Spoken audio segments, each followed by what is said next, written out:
Halo Moms and Dads, welcome back to Thursday Parenting Class bersama Child Life. Dan tentunya masih bersama aku Gita yang akan menemani Moms and Dads kurang lebih selama 1 jam ke depan. Jadi jangan bosan-bosan ya untuk ketemu aku, karena malam hari ini Child Life akan berkolaborasi dengan Happy Kids Parenting untuk membahas terkait gizi yang baik, pondasi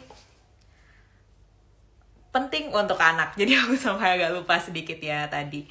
Oke, nah nanti dari Happy Kids akan menghadirkan Dr. Dimple Nagrani, spesialis anak, yang akan menjadi narasumber kita dan sekaligus co-founder dari Happy Kids. Jadi senang banget nih, nanti malam hari ini kita akan ngomongin gizi ya bersama Happy Kids dan Dr. Dimple.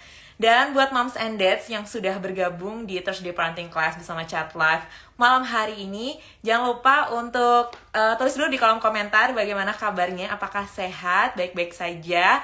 Karena sebentar lagi kita akan menyambut tahun baru 2023 yang dalam hitungan minggu aja ya.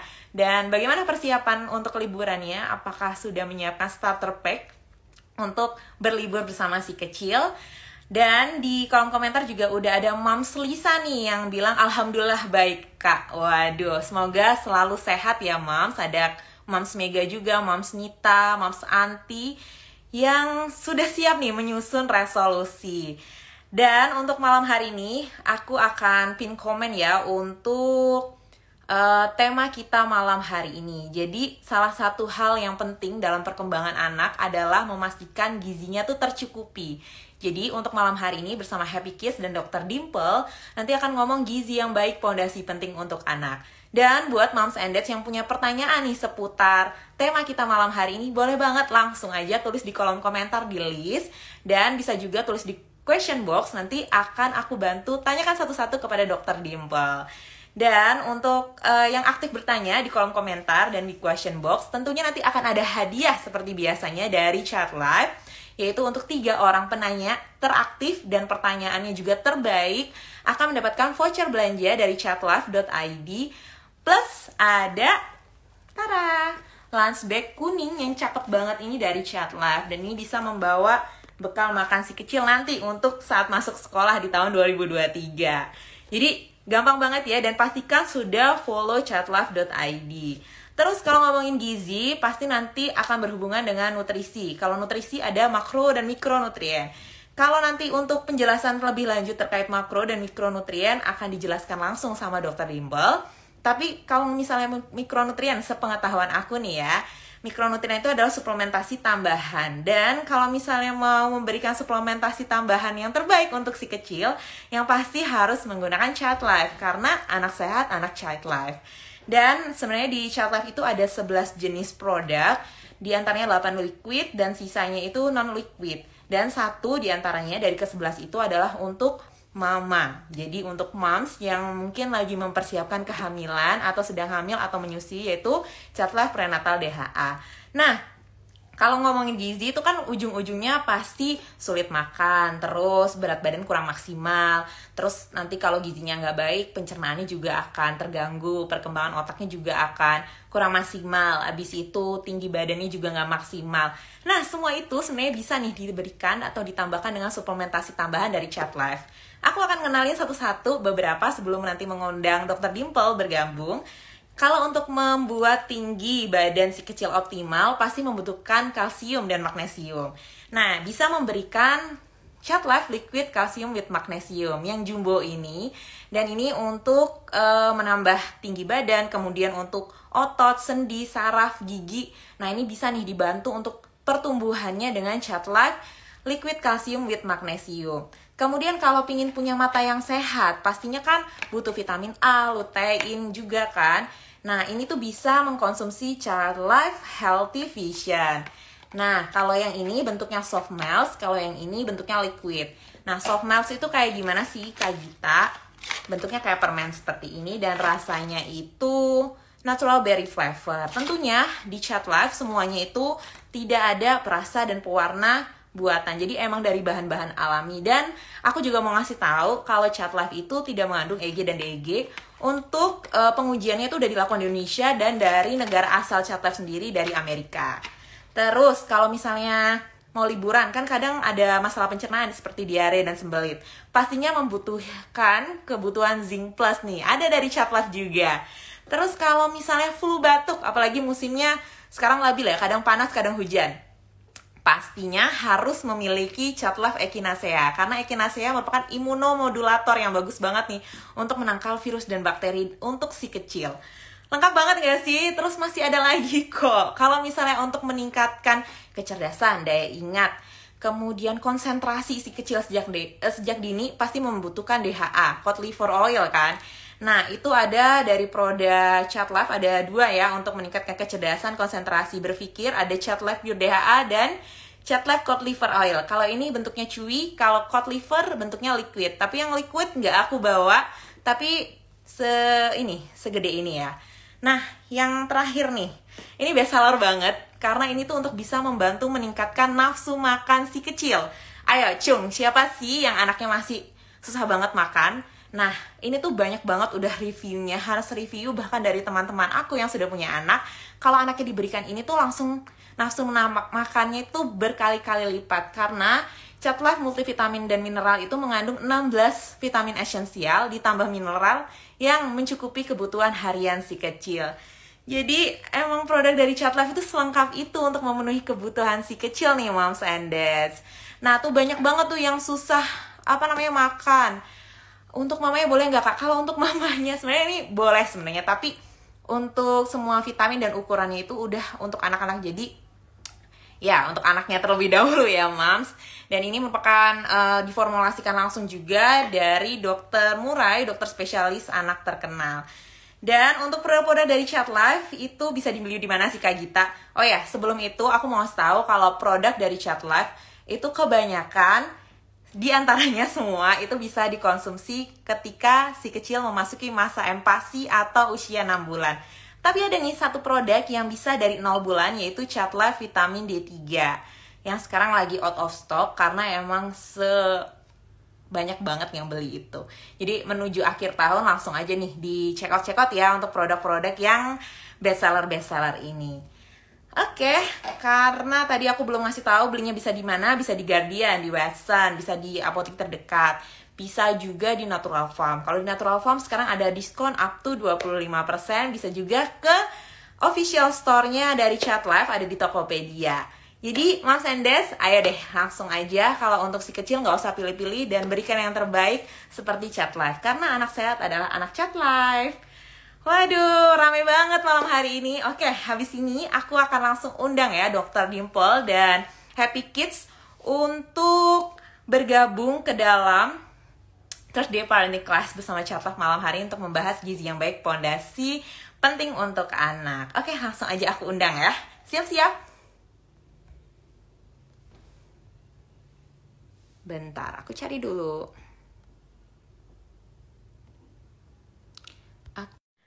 Invite. Halo. Halo dokter. Hai, selamat malam semuanya.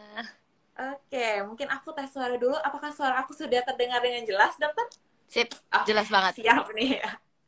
Senang banget malam hari ini Chat Life dan Happy Kids serta Dr. Dimple bisa ngobrol-ngobrol nih dalam Thursday Parenting Class bersama Chat Life. Jadi buat teman-teman dari Happy Kids, moms and dad, mama papa yang sudah bergabung, boleh banget langsung tanya-tanya aja di kolom komentar. Dan sebelumnya perkenalkan aku Gita dari Chat Life. Terus nanti kalau bertanya akan ada hadiah dari Chat Life sendiri juga. Dokter Dimple, gimana kabarnya? Sehat, dokter? Baik, sehat. Mbak Gita gimana kabarnya? Sehat juga, dokter. Sehat ya? Aman. Oke nih dokter, malam hari ini kalau ngomongin anak, apalagi menuju tahun 2023, makin banyak nih perencanaannya ya dok ya. Dan yang malam hari kita angkat adalah terkait gizi.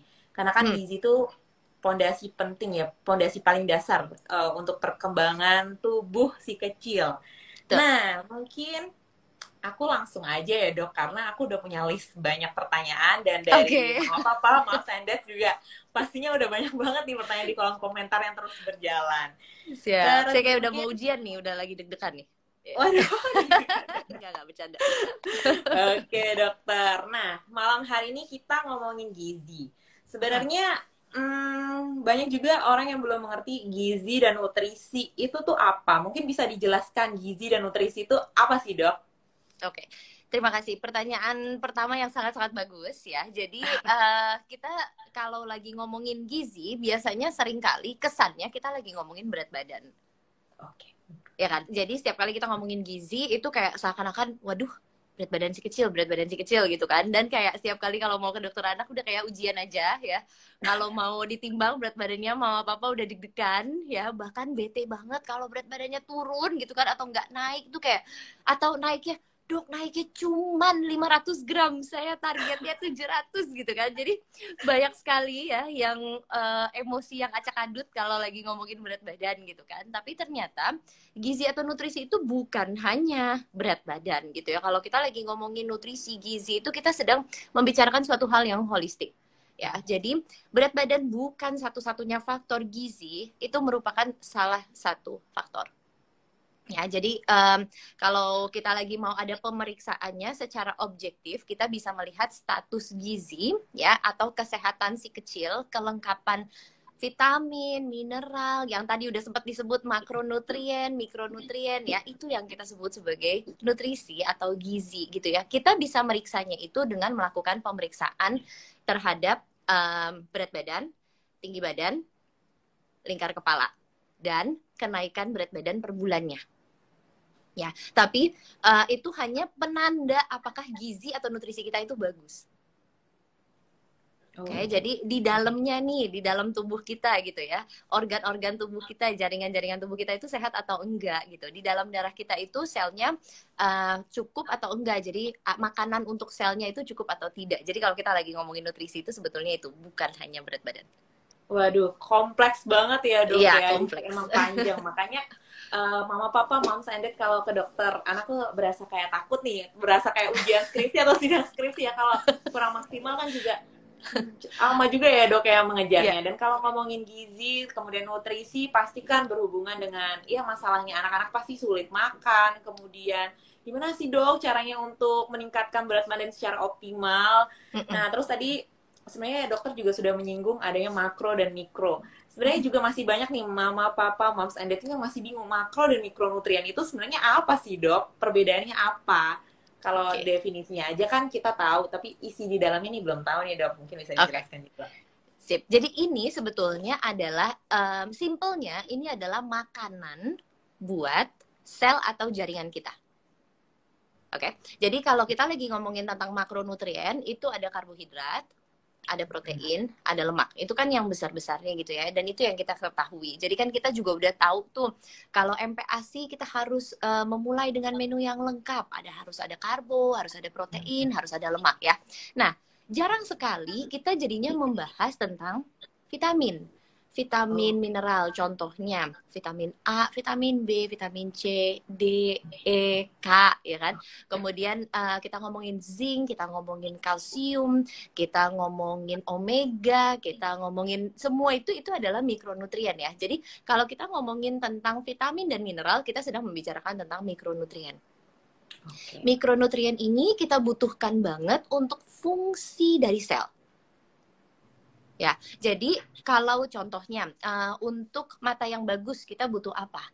Vitamin A. Berarti kan itu fungsi, ya kan? Fungsi sel mata yang bagus kita membutuhkan makanannya adalah vitamin A. Ya, jadi kalau contohnya kita lagi ngomongin kulit gitu, vitamin E, zinc. Jadi vitamin E dan zinc itu adalah makanannya buat kulit. Oke, jadi kita nggak bisa cuman ngomongin karbo, protein, lemak. Kita butuh banget variasi dari karbo, protein, lemak ini karena kita butuh mendapatkan mikronutrien yang bervariasi. Oke, jadi emang harus dilengkapi dan diseimbangkan ya, Dok. Jangan cuma makronya aja nih yang ditingkatkan, tapi mikronya walaupun kecil itu dibutuhkan nih untuk keseimbangan. Jadi kalau misalnya nggak seimbang kan juga nggak akan optimal. Waduh, udah ngerti kan sekarang moms and dad sama papa terkait nutrisi itu ternyata ada jenisnya, makro dan mikro. Nah, terus pertanyaan selanjutnya sebelum nanti aku baca-baca dari pertanyaan yang sudah ada di kolom komentar dan di question box. Sebenarnya apa sih, Dok, pentingnya gizi dan nutrisi untuk kesehatan anak sejak dini? Oke. Jadi kalau kita lagi ngomongin kesehatan, biasanya ini erat banget hubungannya dengan daya tahan tubuh. Ya kan? Jadi sistem pertahanan tubuh kita atau daya tahan tubuh kita, ya itu kan terbuat dari sel. Ya, jadi selnya itu semuanya butuh makanan. Jadi contohnya, anak kita itu memiliki kesulitan untuk naik berat badan. Anak kita mengalami kondisi yang gizi kurang atau bahkan gizi buruk. Oke. Yang bisa kita lihat pada anak-anak yang status gizinya kurang baik adalah dia sering banget sakit. Oke. Sakitnya kita nggak ngomongin sakit yang batuk pilek biasa, tetapi kita ngomongin yang sampai diarenya itu bisa hebat. Kemudian infeksi paru-paru, ya. Jadi bukan hanya batuk pilek biasa, tapi infeksinya itu bisa sampai berat yang sampai harus dirawat ke rumah sakit, dan itu kejadiannya bukan hanya 1 kali, 2 kali, tetapi bisa berkali-kali.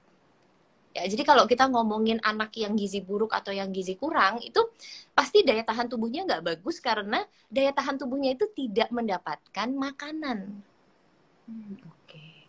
Ya, jadi kayak kalau kenapa sih gizi buruk itu sampai ada diare gitu kan contohnya? Karena dia kekurangan zinc. Itu adalah salah satu mikronutrien yang kekurangan gitu. Jadi zinc ini merupakan salah satu mikronutrien yang penting banget untuk sel-sel yang ada di dinding usus. Oke.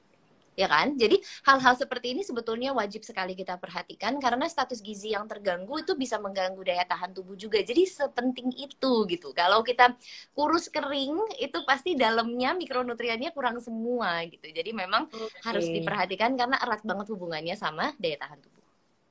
Oke, waduh, erat banget tuh, bahkan sampai ya nanti berkepanjangan juga ya dok. Kalau nutrisi kan memang harus diperhatikan sejak dini. Kalau misalnya kalau kekurangan atau kelebihan itu juga pasti ada dampak dan faktor resiko lainnya yang nanti akan mengakibatkan penyakit lainnya juga ya yang tanpa disadari mungkin sewaktu-waktu akan menghantui yang ya kadang banyak juga kan orang tua yang tidak terlalu memperhatikan nih nutrisi yang didapat dari si kecil dan ternyata nanti tiba-tiba sakit tertentu. Waduh, termasuk kayak diare yang berkepanjangan. Mungkin awalnya kayak ya biasa aja gitu ya dok ya, sehingga kayak ya udahlah nanti aja. Sebenarnya itu nggak boleh ya dok, malah harus langsung dikonsultasikan atau dipenuhi nih mikronutriennya, jangan hanya berfokus dengan makronutrien. Kalau tadi ngomongin zinc juga tentunya zinc itu kan mungkin masih banyak juga yang belum tahu zinc dapatnya dari mana. Sebenarnya kita udah banyak banget, bahkan Ikatan Dokter Anak Indonesia udah ada platformnya juga ya dok ya, yang jelasin manfaat zinc dapat dari mana. Atau mungkin kalau misalnya mau dapat zinc yang lebih optimal, itu bisa juga ditambahkan dengan suplementasi tambahan juga nih, kayak dari Chat Life. Jadi Chat Life itu punya zinc juga nih. Jadi buat mau papa, moms and dads yang mungkin anaknya kekurangan zinc, bisa nih salah satu rekomendasinya atau solusinya selain dari makronutrien yang mengandung zinc bisa dari suplementasi tambahan. Oke, nah terus ini aku sampai kayak ngelihat di question box dan komentar udah mulai banyak, tapi tadi mostly pas aku scroll banyak juga nih yang bertanya bagaimana sih dok cara kita memenuhi gizi anak secara tepat sejak dini, bahkan dari bayi dok. Oke, kalau kita lagi ngomongin dari bayi nih ya, tentunya tidak ada nutrisi yang terbaik untuk si kecil kecuali ASI. Ya, jadi kalau kita sedang membicarakan tentang nutrisi bayi yang paling lengkap, super duper lengkap. Kenapa kita bilang lengkap? Karena ternyata ASI itu hebatnya adalah ASINya si bayi A dengan ASINya bayi B itu kontennya beda. Oke. Ya, jadi seorang ibu itu bisa memproduksi ASI yang benar-benar cocok dengan bayinya.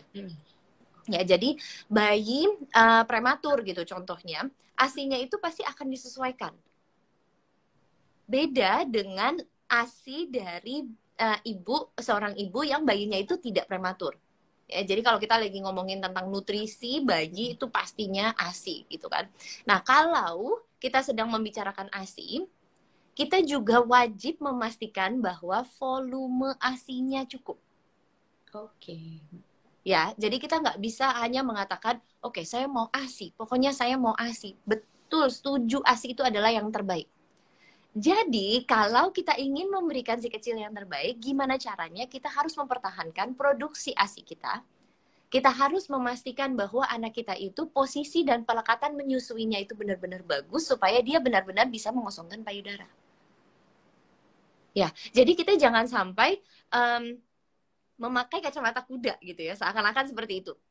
Ya, jadi kita kalau lagi mau membicarakan tentang kualitas, kita juga harus membicarakan tentang kuantitas.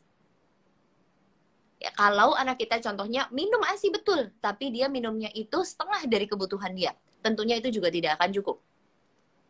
Ya, pasti berat badannya juga nggak akan naik. Jadi, ini terutama mau mengingatkan, ini friendly reminder kepada mama yang sedang baru saja mulai bekerja.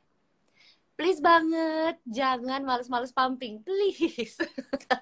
Ya, jadi kalau males pumping biasanya produksi ASINya menurun, jadinya kita tidak bisa memberikan yang terbaik untuk si kecil. Oke, jadi emang yang paling tepat apalagi kalau dari si kecil sejak dini baru lahir ya dok, atau 1000 hari kehidupan, yang pastinya pemberian ASI eksklusif itu penting banget nih. Jadi terus kalau misalnya ASI juga harus dari kualitas dan kuantitas. Jadi kalau misalnya mau kuantitasnya banyak juga, tadi udah dikasih pesan nih sama dokter Dimple harus sering dipumping ya dok, kalau biar apa namanya terus keluar juga. Dan aku juga banyak beberapa kali baca di artikel, bener nggak sih dok, kalau bayi yang tidak diberikan ASI secara eksklusif itu akan lebih rentan terkena gizi buruk? Jadi kalau dia tidak diberikan ASI eksklusif ya, sebetulnya ASI, di dalam ASI tersebut ya, itu banyak sekali komponen-komponen antibodi dari mama. Ya, jadi mamanya itu beneran sharing antibodi kepada si kecil. Saat dia sedang sharing komponen antibodi ini, dia seakan-akan bagi-bagi daya tahan tubuhnya. Sistem pertahanan tubuhnya supaya si kecil tuh jauh lebih sehat, supaya daya tahan tubuhnya juga lebih bagus, supaya dia jadinya bisa melawan virus dan bakteri yang juga bisa menyebabkan penyakit. Ya, dan kalau ASI ya, itu kan nggak ada, kalau ASI yang direct breastfeeding nih, yang langsung ASI yang dari payudara, itu kan nggak ada basinya. Udah pasti itu steril, ya kan? Jadi itu pun dengan sendirinya bisa menurunkan angka diare pada si kecil. Jadi kalau kita harus membuat susu gitu ya, kita harus memastikan banget ya kebersihannya, kita harus memastikan sterilnya, kita harus memastikan suhu dari airnya itu harus pas supaya bakteri yang ada di bubuk susu tersebut benar-benar mati gitu kan. Jadi supaya aman buat si kecil. Jadi kalau ASI ya tentunya itu udah steril dan instan gitu kan. Tapi sekali lagi tadi sempat yang kita sebut, intinya adalah volume ASI-nya juga harus tercukupi, tidak harus terus-terusan pumping, yang penting kita mengosongkan payudara setiap 2-3 jam.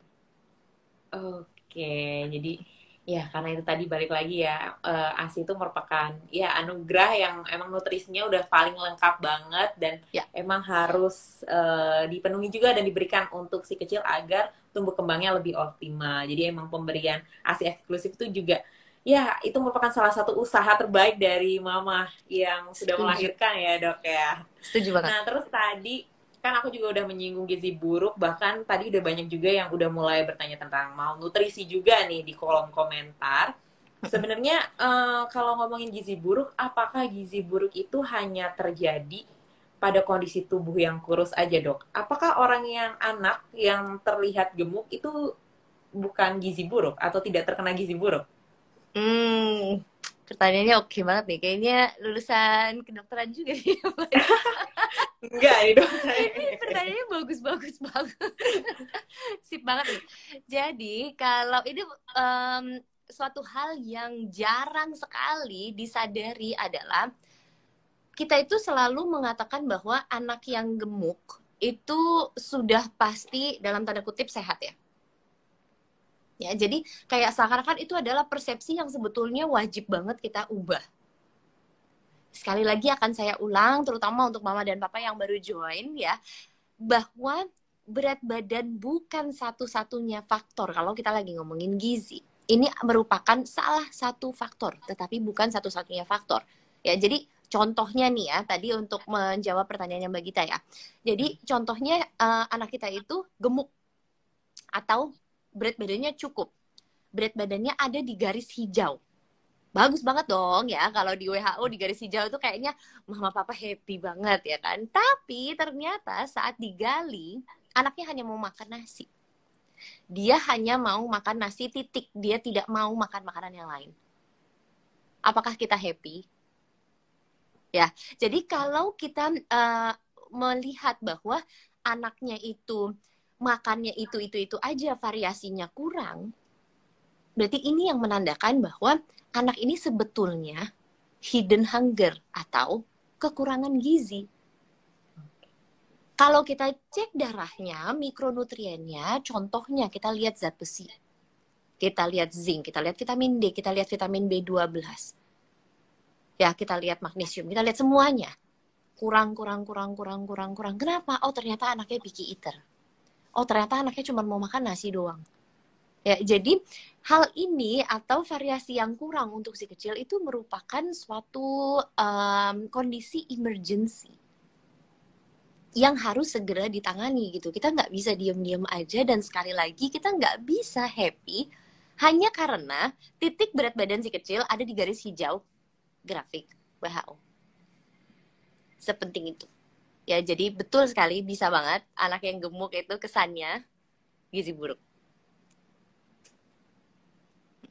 Jadi emang faktor pengukurnya tadi bukan hanya dari berat badannya aja ya, tapi ternyata yang gemuk sekalipun itu bisa loh dikatakan gizi buruk ya dok ya.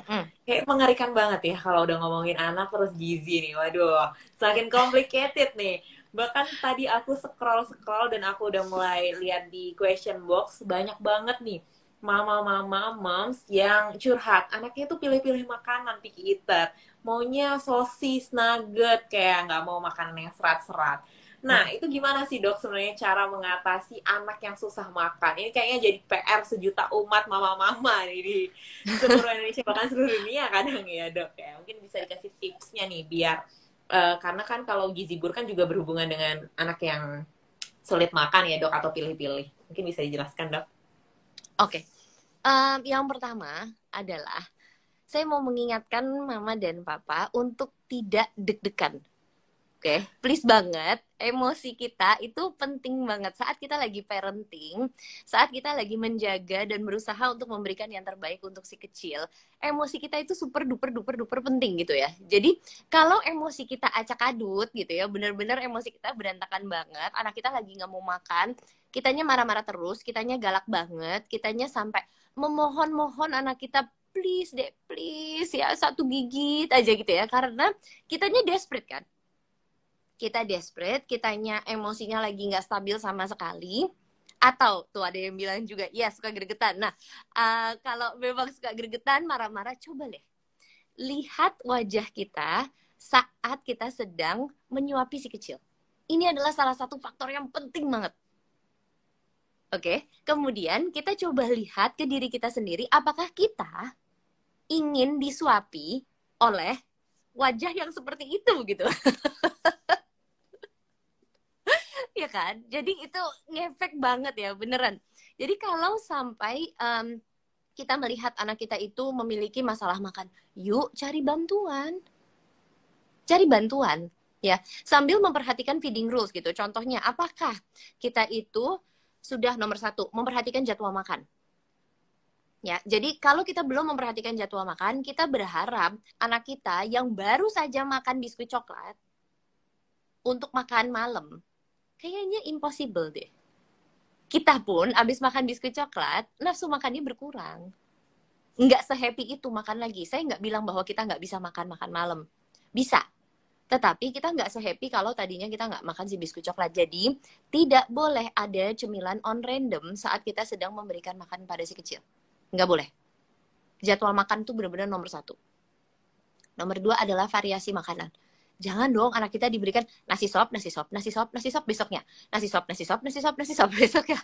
sop. Siapa yang bosen pasti dong, ya kan? Jadi kalau anak kita tiba-tiba mingkem makan, karena kita kasih nasi sop terus, apakah itu masuk akal? Masuk akal banget. Ya, jadi nggak bisa kita menyalahkan anak kita yang nggak mau makan kalau kita tidak memberikan dia variasi makanan, dan dia nggak mau makan sebetulnya alasannya adalah karena bosan.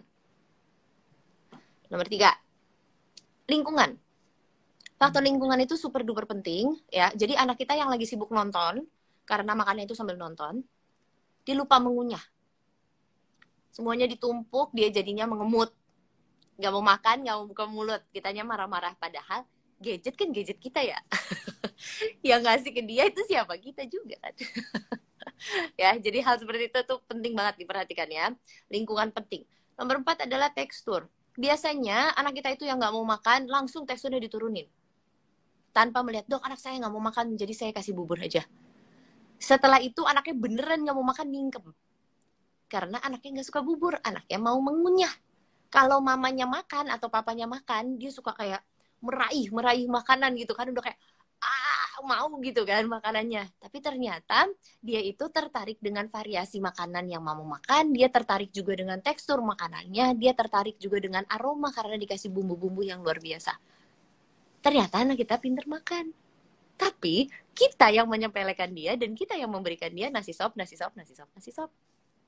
Kan? Kemudian faktor yang nomor 5 yang paling sering terlupakan itu adalah suhu makanan. Kita sering lupa ya, anak kita biasanya nih kalau suhu makan ini saya mau kasih tips ya. Ini buat mama sama papa yang melihat bahwa anak mama dan papa itu kalau lagi makan, awalnya itu super duper lahap. Lahap banget ya. Bisa kayak 8-10 suapan pertama itu super lahap. Kemudian tiba-tiba dia berhenti. Oke, nggak mau mingkem. Dikasih makanan, noleh sana. Kasih makanan, noleh kiri. Nggak mau. Nangis gitu kan. Coba deh perhatikan suhu. Bayangkan kita makan french fries dingin dengan french fries hangat. Kentang goreng dingin dengan kentang goreng hangat. Rasanya beda nggak? Beda ya? Nasi goreng dingin dengan nasi goreng hangat. Rasanya beda kan? Ya. Jadi kalau anak kita itu diberikan makanan dingin dan dia nggak mau, apakah itu normal? Normal kan? Ya. Jadi hal-hal seperti ini sebetulnya harus banget kita perhatikan. Ya, faktor nomor 6 adalah pengasuh, yaitu emosi kita yang tadi udah sempat kita singgung. Ya, emosi kita itu penting banget ya. Raut wajah kita, galaknya kita, intonasi kita, cara kita bicara dan juga mengajak anak untuk makan, bukan menyuruh anak untuk makan. Kalau kita disuruh kita nggak mau. Kalau kita diajak kita jadi lebih mau. Ya, jadi hal-hal seperti ini benar-benar harus diperhatikan. Baru yang terakhir kita ngomongin tentang penyakit ya. Jadi tadi ada beberapa yang sudah mengatakan, ya dok kalau sakit TB gimana? Ya kan, sakit infeksi tuberkulosis. Atau contohnya dia ada penyakit yang memang sudah menahun. Ya, atau ternyata dia ada anemia defisiensi besi. Atau ada diare kronik. Ya, jadi hal-hal seperti ini juga wajib banget kita perhatikan. Jadi mudah-mudahan tips untuk menangani GTM atau kesulitan makan itu sudah terjawab, dan saya mau mengingatkan untuk jangan ditampung saja teorinya, please banget dipraktekin. Oke, please banget dipraktekin. Kalau emang nanti dipraktekin, baru kita bisa melihat apa sih sebenarnya yang menyebabkan anak saya nggak mau makan, supaya kita bisa menyesuaikan solusinya. Oke, waduh. Jadi tadi udah dikasih tips dan trik nih dari Dokter Dimple terkait anak-anak yang susah banget untuk makan. Jadi buat mama papa, mom and dad, ayo deh mulai diterapkan. Jadi jangan cuma jadi catatan atau teori aja atau screenshotan tuh di handphone, tapi mulai nih. Dan tadi juga harus apa ya? Jadi orang tua kayaknya harus kreatif banget ya, Dok ya. Karena itu tadi kan bosenan. Ya ibarat kita deh, kalau orang dewasa makannya itu aja juga kan bosen ya dok. Apalagi anak-anak yang pingin banget nih untuk mencoba berbagai macam rasa. Jadi kan kayak tertarik, apalagi kan kalau anak lihat, wah mamaku, papaku kok enak banget nih makannya, kok aku makanannya kayak nggak berasa berwarna gitu ya dok ya. Jadi kayak ada rasa iri dan sebagainya. Jadi harus juga nih mulai memperkaya nih buku menunya nih ya mama papa mas and dad juga. Terus banyak juga kadang untuk mama papa atau moms and dads yang udah kayak hopeless banget nih dok, kayaknya udah aku terapin tapi kok nggak maksimal juga. Bahkan ada beberapa tadi dari salah satu moms Nita, apakah memberikan vitamin penambah nafsu makan untuk anak itu boleh dok untuk dilakukan?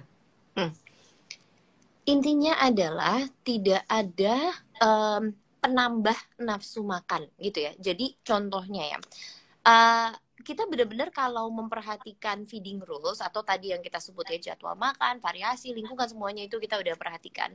Biasanya anak kita itu sudah mulai tertarik dengan makanan ya.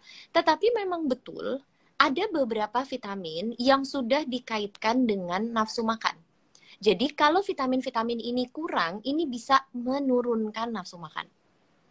Oke, contohnya zinc, vitamin B1, vitamin B6, vitamin B3, vitamin B12 itu adalah beberapa yang memang banyak penelitiannya.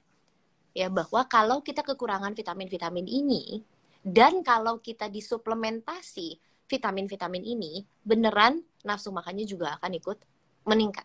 Tetapi sekali lagi, tidak ada vitamin yang magically atau secara tiba-tiba bisa Bim gitu ya.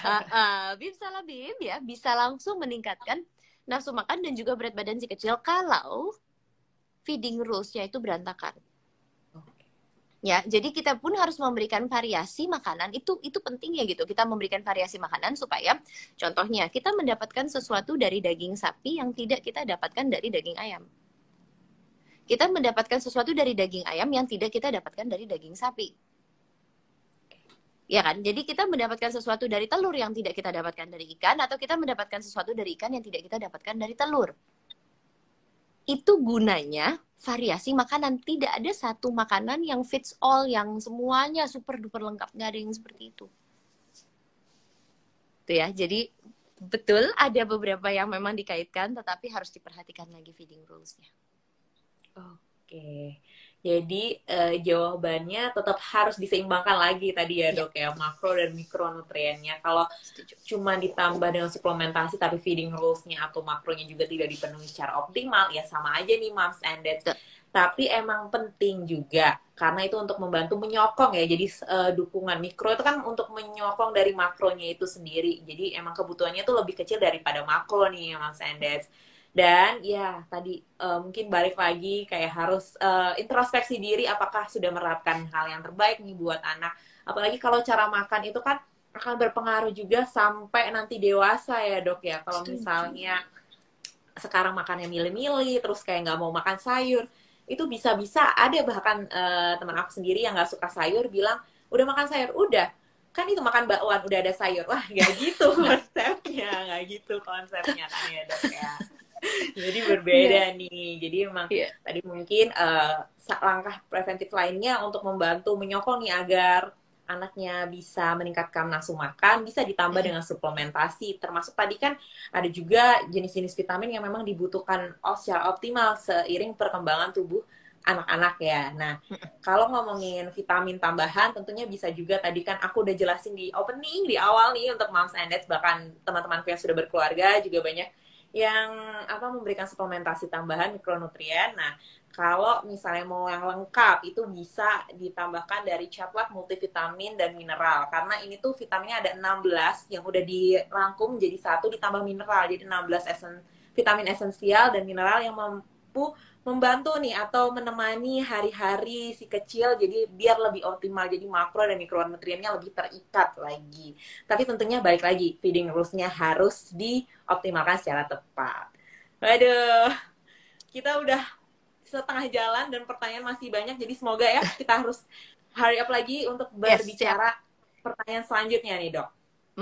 Tadi banyak banget di atas yang ngomongin tentang stunting nih dok. Bahkan Kementerian Kesehatan ini masih menjadi PR besarnya ya dok yang untuk mengatasi stunting di Indonesia sendiri. Nah, apakah setiap anak bisa terkena stunting dok? Apakah setiap anak bisa terkena stunting? Biasanya kita jadi harusnya memahami dulu definisi stunting atau arti dari stunting ini gitu ya. Jadi tidak semua anak yang perawakan pendek itu sama dengan stunting. Oke, jadi nggak boleh nih semua perawakan pendek kita bilang seperti itu. Ada beberapa yang memang stunting, ada beberapa yang memang faktor genetik. Ya, jadi ada juga contohnya memang berat badan lahirnya itu memang rendah. Ya kan? Jadi dia belum sempat catch up growth gitu contohnya. Ya, jadi semua itu harus banget diperhatikan gitu. Jadi nggak bisa perawakan pendek sama dengan stunting. Stunting itu sama dengan perawakan pendek yang disebabkan karena kurang gizi. Oke, jadi biasanya saya itu memberikan analogi yang lebih mudah. Ini simpelnya ya. Simpelnya adalah kalau kenaikan berat badan si kecil itu terganggu, dia tidak akan langsung memberikan makan kepada tulang. Nggak mungkin. Ya, karena kasarnya kita itu bisa hidup tanpa tulang. Betul? Ya, jadi kita itu nggak bisa langsung memberikan makan ke tulang. Pasti kita akan memberikan makan dulu ke otak. Kita akan memberikan dulu makan ke organ-organ tubuh penting gitu ya, liver, jantung, terus kemudian ginjal, bla bla bla bla gitu kan, banyak kan yang harus kita kasih makan dulu. Baru kalau dia sudah mencukupi semua status gizinya itu udah bagus, kemudian dia sudah mencukupi mikronutrien, makronutrien seperti yang tadi sudah kita bahas, baru deh dia akan kasih makan ke tulang ya. Ditambah lagi anak kita kalau memang kekurangan gizi biasanya itu akan berusaha untuk, nih ada yang ngomong badan mungil. Biasanya itu kelihatannya itu badannya mungil. Kenapa? Karena anak kita itu tidak mau meninggikan tinggi badannya karena dia akan kelihatan kurus banget. Ya. Jadi kalau status gizinya itu kurang, dia akan menahan tinggi badannya segini aja gitu. Ya, nggak segini gitu tinggi badannya. Kenapa? Supaya dia nggak kelihatan kurus-kurus banget gitu. Secara alami badan kita bisa melakukan hal tersebut. Gitu ya. Tetapi memang karena badan kita itu tidak bisa memberikan makanan yang cukup ke semua organ tubuh. Jadi sekali lagi stunting itu disebabkan karena perawakan pendek yang disebabkan karena gizi yang kurang. Oke, jadi jangan salah mengartikan lagi ya dok ya terkait stunting atau mengolok-olok, wah badannya pendek stunting nih, wah nggak seperti itu nih definisinya. Jadi harus hati-hati, malah kalau dikatain gitu dan ternyata anaknya bukan stunting kan jadinya mentalnya juga ya dok yang terganggu, wah bermasalah lagi nih fisiknya, udah mentalnya juga ada pusing jadinya kan ya. Iya. Nggak boleh, jadi harus hati-hati juga nih moms and dads. Nah, terus sebenarnya bagaimana sih dok, ini berkaitan tadi kalau stunting kan berkaitan dengan gizi yang buruk juga. Dari Mams Tiffany nih untuk mewakili semua pertanyaan yang udah ada. Sebenarnya gimana sih dok ciri-ciri yang gampang kita kenali kalau anak kita itu terkena gizi buruk? Gizi buruk itu sesuatu yang sudah dalam tanda kutip ya, udah kelewatan gitu, maksudnya udah terlambat. Jadi jangan sampai anak kita itu sampai gizi buruk gitu loh. Oke, gizi buruk itu kita ketahuinya itu dengan memplotting grafik ya. Kalau saya menyebut kata-kata terlambat bukan berarti kita tidak bisa mengejar. Oke, saya sama sekali tidak mengatakan bahwa kalau si kecil gizi buruk kita tidak bisa mengejar. Bisa banget, tetapi jangan sampai si kecil gizi buruk. Caranya adalah kita wajib memperhatikan kenaikan berat badan per bulan. Super duper penting gitu ya. Jadi kita nggak bisa hanya melihat berat badan sewaktu. Bulan lalu anak kita berat badannya berapa, bulan ini berat badan anak kita berapa. 3 bulan yang lalu berat badan anak kita berapa, bulan ini berat badan kita berapa, berat badan anak kita berapa. Ya, jadi kita harus melihat ada yang namanya tren. Oke, jadi titik-titik yang kita lakukan, jadi jangan sampai kita hanya menimbang berat badan, kita mengukur tinggi badan, kita mengukur lingkar kepala, tapi setelah itu nggak dimasukin ke grafik. Percuma banget, oke? Nyapain doang. Ya, jadi tidak penting hanya mengetahui berapa kilo, berapa sentimeter, nggak penting kalau nggak kita translate atau kita artikan atau kita analisa dengan grafik. Dari grafik tersebut yang harus kita lakukan adalah melihat, nah, gininya gitu, tingginya gitu kan, apakah dia udah sesuai atau belum gitu ya, kurvanya gimana. Jangan sampai anak kita itu kurvanya itu datar lurus seperti ini. Kalau dia datar lurus seperti ini, memotong 2 garis, ini udah langsung ada alarm gitu di otak kita. Apa yang terjadi nih? Kenapa berat badan bulan ini nggak naik gitu kan? Ya, tetapi saya mau mengingatkan, ini highlight penting. Please banget, jangan timbang berat badan si kecil saat sakit. Please, oke? Okay? Ini sering banget terjadi, oke? Okay? Sering banget dong, kadang saya turun 400 gram. Orang lagi diare, lagi muntah-muntah, lagi dehidrasi, gimana nggak turun? Iya kan? Jadi kita atasin dulu aja penyakitnya. Kita wajib memplotting berat badan sehat. kita bandingkan dengan berat badan sehat saat dia nggak lagi sakit. Gitu ya. Jadi untuk mencegah gizi buruk itu kita harus melihat kenaikan berat badan per bulannya supaya nggak kejadian gizi buruk gitu.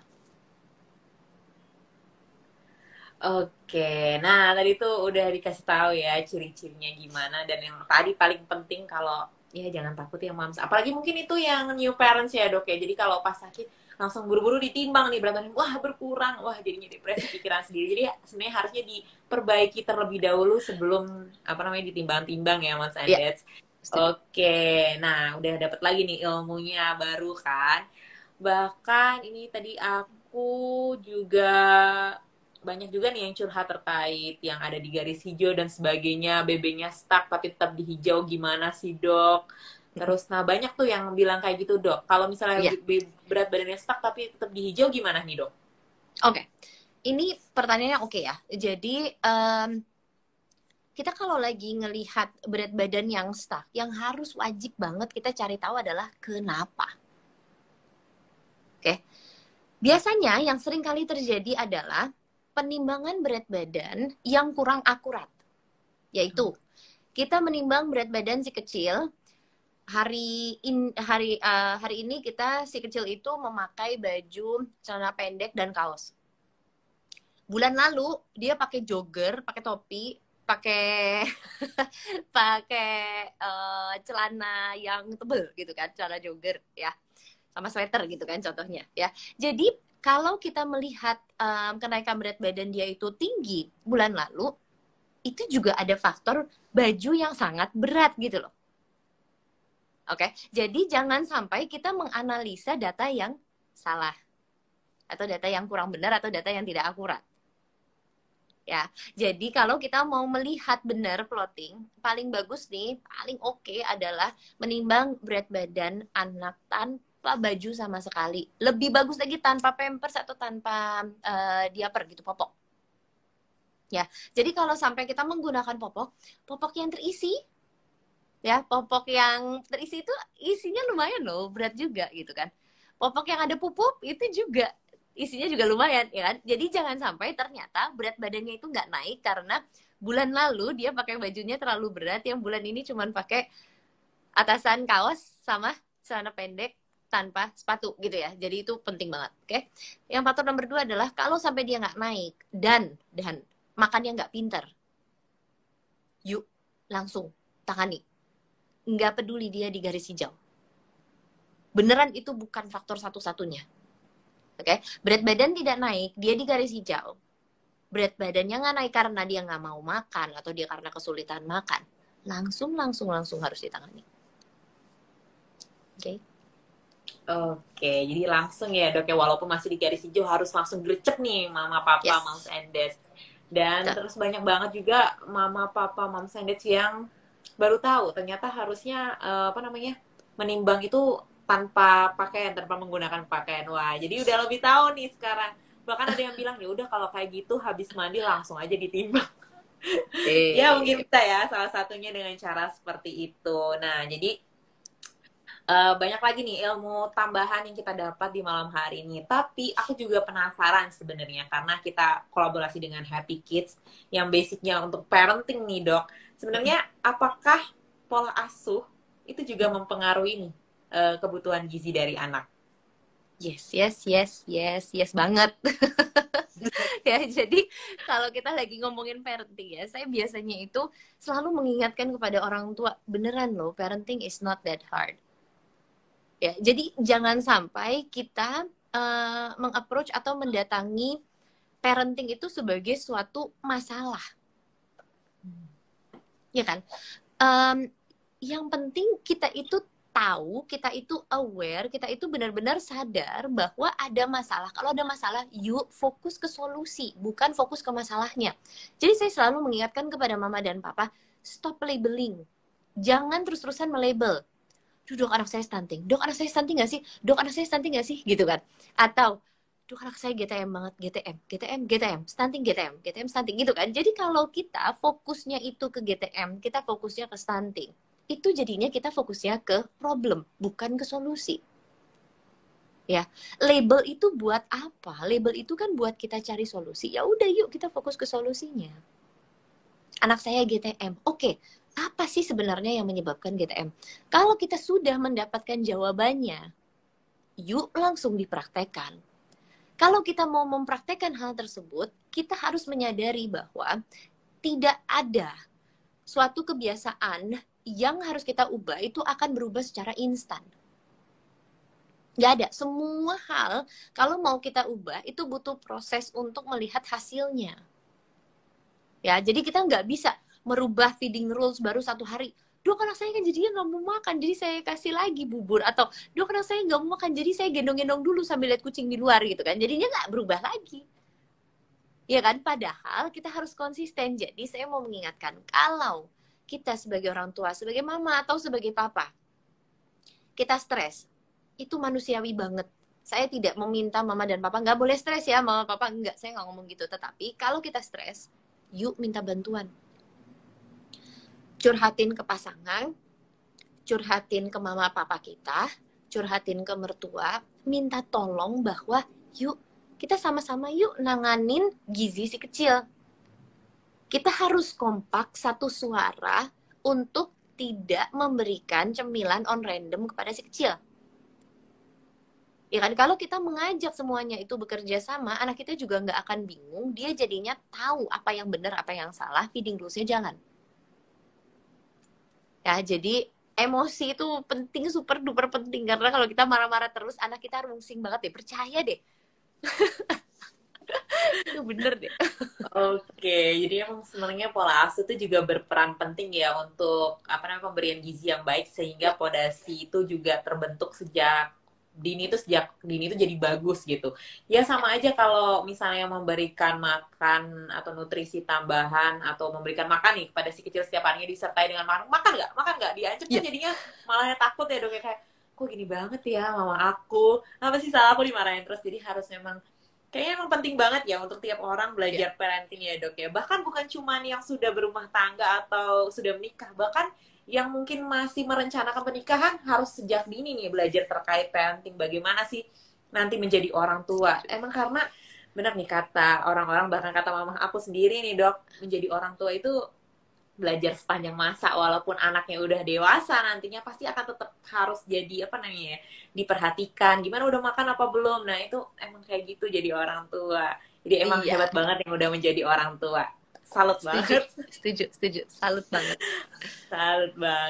nah terus aku juga mau tanya terkait gizi sendiri mungkin kita agak sedikit balik lagi ke awal yang ngomongin mikronutrien nih dok sebenarnya pemberian suplementasi tambahan itu juga berperan penting nggak sih dok untuk tumbuh kembang anak dan sebenarnya kapan nih anak butuh diberikan suplementasi tambahan?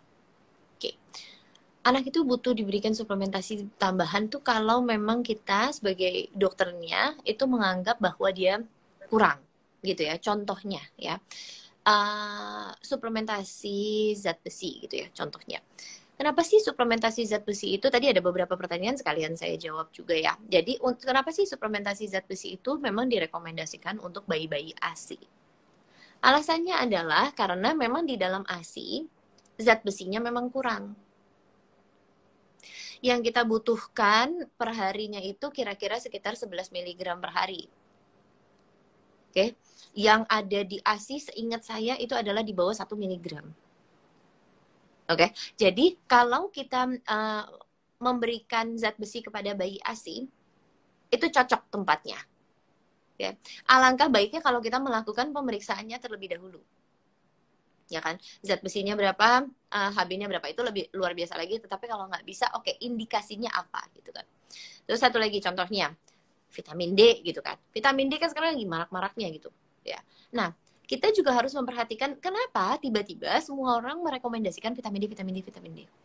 Ternyata kebutuhan vitamin D kita itu jauh lebih tinggi dibandingkan yang kita tahu. Ya. Dan kita apalagi yang tinggal di kota, gak pernah terkena sinar matahari sama sekali. Ya kan? Dari indoor lewat dikit masuk mobil. Ya kan? Jadi kayak hal-hal seperti ini sebetulnya yang harus banget kita perhatikan adalah lifestyle. Ya kan? Kalau lifestyle kita itu tidak mendukung asupan mikronutrien tersebut, ya udah kita boleh ada tambahan. Tapi alangkah baiknya tadi sempat Mbak Gita juga menyebut, dan itu bagus banget ya, bahwa mikronutrien itu kalau kurang salah, kalau kelebihan juga salah. Ya kan? Jadi jangan sampai dia kelebihan juga gitu. Jadi alangkah baiknya kalau kita bisa diskusi dulu, dok saya pengen minum deh multivitamin ini, dok saya boleh minumnya itu kira-kira, ya kan, saya bisa minumnya berapa lama, sampai dia usia berapa, makanan apa saja yang harus saya perhatikan, bla bla bla bla bla, gitu kan. Jadi itu akan sangat sangat sangat membantu. Anak kita yang lagi sakit, dia butuh apa? Vitamin C, zinc, vitamin D. Anak kita yang lagi diare, dia butuh apa? Dia butuh zinc, gitu ya. Jadi kalau ada indikasinya, silahkan banget, gitu ya. Oke, jadi itu tadi sebenarnya penting tapi disesuaikan juga nih kebutuhannya karena memang sesuatu yang berlebihan tidak baik, kekurangan juga tidak baik, jadi harus dibatasi wajar. Jadi makanya kenapa sih anak-anak itu harus banget rutin ke DSA untuk dicek nih kebutuhannya apakah sudah terpenuhi, gizinya sudah terpenuhi, makro mikronya. Jadi buat mama papa jangan bosan-bosan ya ketemu DSA-nya, walaupun kadang disentil, dimarahin ya dok ya. Ya, marah kan ada juga ya dok yang dimarahin, itu kan karena emang tujuannya baik ya dok ya untuk perkembangan anak lebih optimal nih. Jadi buat mama papa ya semangat, karena emang jadi orang tua tuh kayak gimana ya, harus banyak belajar, kemudian harus banget researchnya mana yang terbaik buat anak kita, karena siapa sih orang tua yang nggak mau anaknya itu tumbuh secara optimal, cerdas, pintar, abis itu sehat. Bahkan tadi juga banyak yang tanya gizi itu juga bagus nggak sih untuk mata? Pasti untuk semua organ ya dok ya kebutuhannya. Betul. Baik itu vitamin-vitamin yang udah kita tahu, kalau buat mata itu vitamin A. Kemudian untuk perkembangan otak itu ada DHA, ada EPA, omega, terus tadi zinc, pencernaan juga kan berhubungan dengan zinc. Wah, banyak banget nih. Jadi harus dikonsultasikan nih suplementasi tambahannya itu ke DSA terkait. Atau kalau misalnya udah dirasa memang membutuhkan dan tidak tercukupi dari makronya, bisa banget nih langsung aja diberikan suplementasi tambahan seperti kayak vitamin D tadi kan sebenarnya kayak dari matahari itu ya dok ya. Iya, betul. Ya, apalagi kalau tinggalnya di sekitaran Jakarta ya dok ya. Nah, oke. Nah, udah terjawab nih mama, papa, mama, dad. Oke, terus sebelum kita mengakhiri yang pembelajaran singkat parenting bersama Happy Kids, Dr. Dimple dan Childlife, mungkin ada closing statement atau pesan-pesan nih dari Dr. Dimple kepada mama papa hebat yang sudah join. Dan maaf banget pertanyaan nggak bisa dibacain satu-satu, tapi tadi udah aku coba rangkum nih ya, ditanyakan juga ke Dr. Dimple. Silakan dok, closing statement-nya. Saya sebelumnya ingin berterima kasih banget ya telah diberikan kesempatan ini untuk sharing kepada mama dan papa. Udah malam-malam juga masih super semangat untuk belajar, karena kita selalu ingin memberikan yang terbaik untuk si kecil. Jadi pesan terakhir dari saya adalah please banget diusahakan untuk dipraktekkan semua ilmu yang udah kita timba gitu ya. Jadi kalau kita udah ada ilmunya, jangan cuma ditimbun gitu, beneran dipraktekkan. Sekalinya kita mempraktekkan, saya tidak mengatakan bahwa oh udah pasti 100% sukses. Tidak, saya tidak mengatakan hal tersebut ya. Tetapi kalau kita mempraktekkan, kita jadinya tahu apa sih sebetulnya yang berhasil, apa sih sebetulnya yang nggak berhasil. Dan hal tersebut bisa kita komunikasikan ke dokter spesialis anaknya, karena kita bisa bekerja sama dengan dokter spesialis anaknya untuk memastikan tumbuh kembang anak kita super duper oke. Ya, jadi pesan terakhir dari saya adalah smart parents, happy kids. Thank you. Smart parent, happy kids. Dan tentunya kalau misalnya mau sehat, tetap juga nutrisinya harus dioptimalkan, makro mikronutriennya harus diseimbangkan. Karena kalau misalnya salah satunya ke-skip atau tidak terpenuhi secara optimal, bahkan pola asuhnya juga atau feeding rules-nya juga tidak diterapkan secara optimal, semua itu nanti tidak akan berhasil, karena memang harus berjalan selaras ya dok ya. Dan tentunya kalau dari Chatlife sendiri nih, aku mewakili Chatlife, terima kasih juga udah banyak yang bertanya. Dan tentunya kalau misalnya anaknya mau lebih sehat dan membutuhkan suplementasi tambahan, itu ada banyak banget dari Chatlife yang tadi udah aku jelaskan di awal.